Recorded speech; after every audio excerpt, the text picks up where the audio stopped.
The Philadelphia Eagles have one of the most talented and expensive rosters in the entire NFL heading into 2026, my friend, and a suggestion circulating in the American sports media could solve, in an ironic and almost poetic way, one of the biggest remaining holes on that roster. You already be placing the piece for the future. Drop your take in the comments. You come on, Amstein. You already Blankenship's departure to the Houston Texans. You already know Marcus Epps and Michael Carter are the internal favorites. But now there is a name from outside the organization being pushed by national analysts as the bargain bin piece that could solve this problem cheaply, quickly, and with a resume none of the internal candidates can match: a Super Bowl ring. And the most interesting part of this entire suggestion is the hidden irony behind it, because the team that just released this player replaced him with none other than CJ Gardner-Johnson, the same former Eagle who, just days ago, was publicly attacking the Philadelphia organization in an explosive interview. Who is this safety? Why could he be exactly what the Eagles need? And what does this connection reveal about how the free agent market actually works? This could be one of the smartest and cheapest additions the Eagles can make before training camp opens in July.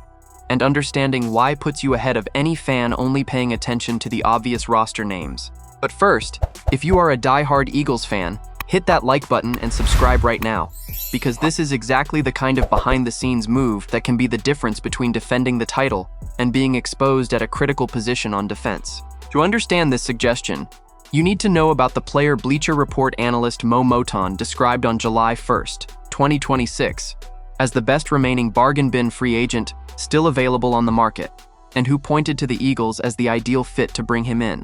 That player is Taylor Rapp, a 28-year-old safety who was released by the Buffalo Bills to save roughly $3 million in cap space after 2 seasons as an effective starter in Buffalo, 14 starts in 2024 and 6 starts in 2025 before a season-ending knee injury.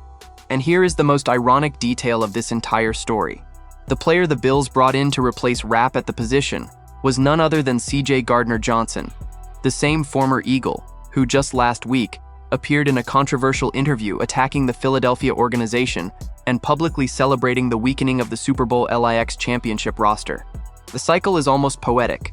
The Eagles lost Blankenship, now have the chance to sign the player who replaced CJGJ in Buffalo, while CJGJ currently occupies Rapp's old spot with the Bills.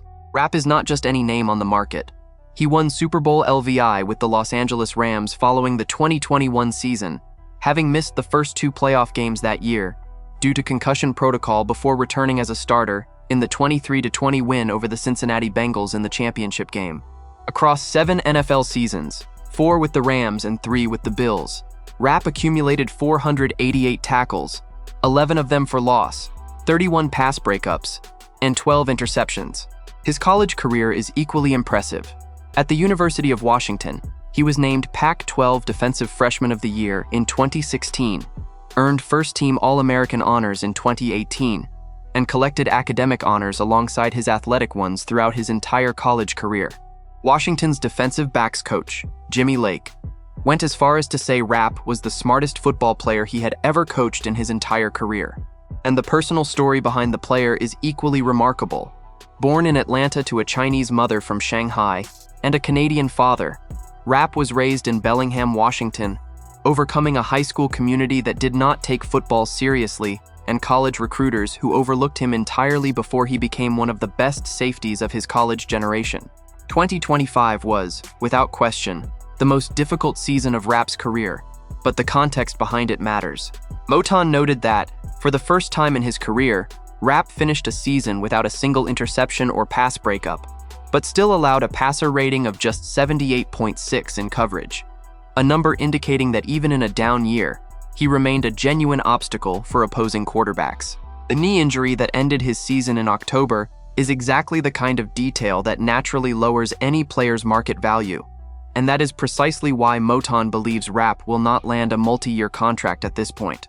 But for a player with his track record, a 1-year, prove-it type deal may be all it takes to rebuild his market value. Rapp, in fact, has already proven he knows how to operate in exactly that format. He signed a 1-year, $1.7 million deal with the Bills in March of 2023, had a solid season, and was rewarded with a 3-year, $10.6 million extension 1 year later. He is a player who has historically delivered when his contract is on the line. To understand why this signing would make so much sense for the Eagles specifically, you need to go back to the safety competition already underway in Philadelphia. The Eagles are testing Cooper DeJean at safety in 2026, a move that makes tactical sense given Vic Fangio's scheme. But that also raises a legitimate question. Would DeJean not be more valuable staying in the slot, where he could be the best in the NFL at that role? If the Eagles want to keep DeJean in the slot and address safety depth another way, they need one more reliable body at the position. And Rapp, with genuine experience at both safety spots and in the slot, offers exactly the kind of versatility Fangio values in any secondary player. He would not necessarily be the starter next to Mukuba. That competition between Marcus Epps and Michael Carter continues running in parallel, but he would add real depth, playoff experience, and insurance against any new injury, especially after the ankle fracture that already cost Mukuba part of the 2025 season. There is also a financial angle that makes this move especially sensible for where the Eagles currently stand. Howie Roseman is managing a cap sheet already stretched thin by big commitments elsewhere. Jonathan Greenard's 4-year, $98 million deal, a looming Jalen Carter extension that could reset the market for interior defensive tackles, and Mekhi Lemon's fully guaranteed rookie contract, among others. A player like Rapp, coming off a down and injury-shortened year, would likely require only a modest 1-year salary with minimal guaranteed money, the exact kind of low-risk, low-cost transaction that allows a front office to add proven talent without disturbing the bigger financial picture. It is the sort of value signing that rarely makes headlines on its own, but consistently shows up on rosters that go on to make deep playoff runs. Here is the bottom line. Signing Rapp would not be a flashy move or a headline dominating the news cycle for days. It would be exactly the kind of quiet, intelligent addition Howie Roseman has made over the years to turn good teams into championship teams, taking a player with proven production, playoff pedigree, and a low acquisition cost, and using him to strengthen a position that still carries real uncertainty. Blankenship, who described his departure from Philadelphia in a revealing way, saying it was the first time in his entire career that he felt someone genuinely wanted him as a player and as a person, left behind a gap in leadership and experience that the Eagles have not fully filled. Rapp, with a Super Bowl ring and 7 seasons of meaningful football, could help fill exactly that kind of gap, even operating in a depth and rotational role.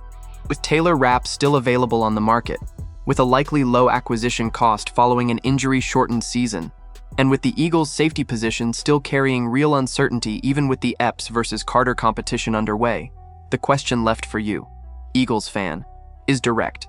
Should the Eagles sign Taylor Rapp now to reinforce depth in the secondary before training camp? Or does the current roster already have enough talent to solve this position internally?